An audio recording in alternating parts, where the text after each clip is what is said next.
Assalamualaikum warahmatullahi wabarakatuh. Selamat pagi anak-anak semuanya. Bagaimana kabar kalian hari ini? Semoga kita semua selalu diberikan kesehatan ya. Amin. Hari ini kita akan memasuki bab baru, yaitu bab penyajian data, dengan pembahasan mengenal dan menyajikan data.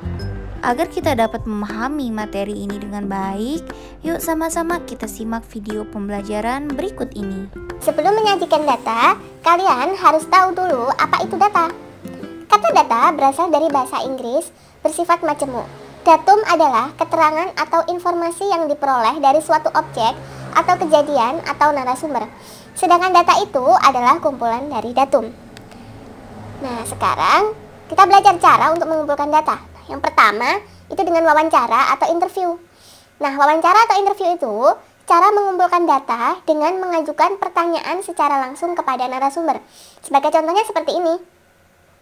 Data tentang keadaan dan kondisi satu keluarga yang tinggal di daerah perkotaan yang sangat padat dan satu keluarga yang tinggal di daerah pedesaan. Maka kalian dapat mendatangi kedua keluarga tersebut dan melakukan wawancara langsung kepada anggota keluarga di masing-masing daerah tersebut. Nah, ini wawancara. Jadi kalau wawancara itu kalian harus melakukan wawancara secara langsung. Jadi kalian harus menyiapkan beberapa pertanyaan ya untuk mengumpulkan data. Sekarang yang kedua, itu ada kuesioner atau angket. Nah, biasanya ini berupa kertas, nanti ada pertanyaan-pertanyaan, terus narasumbernya tinggal menjawab aja. Nah, kuesioner atau angket ini cara mengumpulkan data dengan mengirim daftar pertanyaan kepada narasumber. Sebagai contohnya seperti ini.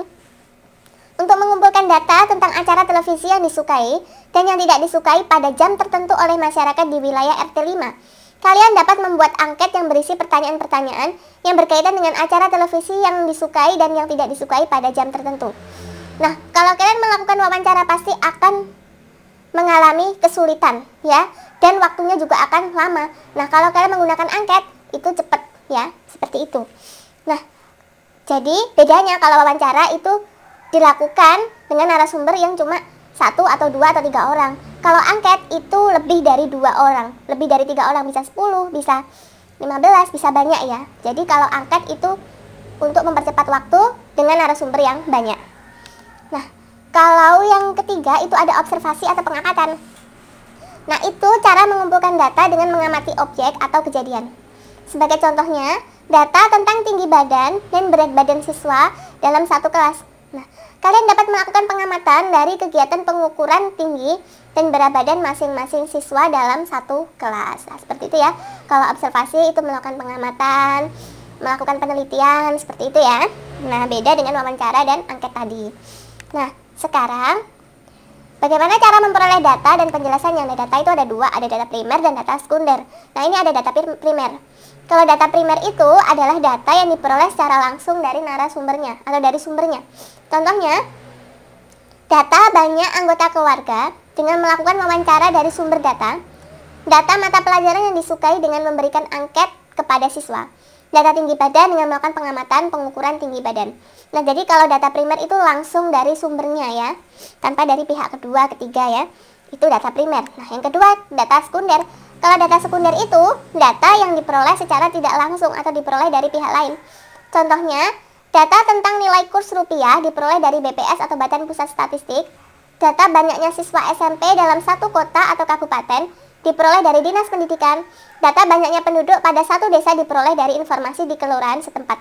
Nah, data sekunder kan dari pihak lain. Nah, pihak lainnya mana? Ini pihak lainnya itu BPS, Badan Pusat Statistik. Jadi nggak ke seseorangnya langsung. Nah, misalkan ini banyaknya siswa SMP dari Dinas Pendidikan. Terus kemudian banyaknya penduduk pada satu desa diperoleh dari informasi di kelurahan setempat. Nah, itu dari pihak lain. Nah, kemudian kita melanjutkan latihan soal. Yang pertama, cara apa yang paling tepat untuk memperoleh data tentang jarak rumah semua siswa ke sekolah? Nah, itu termasuk data primer atau sekunder. Nah, dengan menggunakan angket. Nah, cara yang paling tepat untuk memperoleh data tentang jarak rumah semua siswa ke sekolah, karena semua siswa kan banyak, jadi menggunakan angket. Nah, angketnya mengumpulkan data alamat rumah masing-masing siswa. Nah, itu termasuk data apa sih? Nah, itu termasuk data primer karena data langsung diperoleh dari yang bersangkutan melalui angket atau kuesioner. Nah, seperti itu ya. Nah, selanjutnya Alat transportasi apa yang paling banyak digunakan siswa untuk berangkat sekolah? Nah, termasuk data primer atau sekunder. Nah, data bisa diketahui dari beberapa banyak kendaraan yang dipakai oleh siswa ke sekolah. Nah, berarti pengamatan ya. Dan data bisa diperoleh dari mewawancarai atau memberikan angket atau kuesioner semua siswa. Nah, itu karena tadi kan melalui narasumber langsung, berarti itu termasuk data primer. Seperti itu ya. Nah, kita lanjut soal berikutnya. Cara apa yang paling tepat untuk memperoleh data tentang jam berapa siswa berangkat dari rumah? Nah, itu termasuk data apa sih? Nah, data itu bisa diperoleh dengan cara mewawancarai semua siswa atau dengan angket yang sudah disiapkan pertanyaan-pertanyaan yang berkaitan dengan hal tersebut. Nah, ini juga data primer ya, karena langsung melalui sumbernya ya.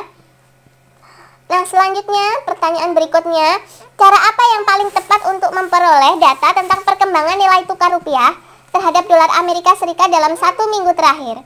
Coba jelaskan. Nah, termasuk data apa ya? Nah, data ini bisa diperoleh dengan cara mengakses nilai tukar mata uang.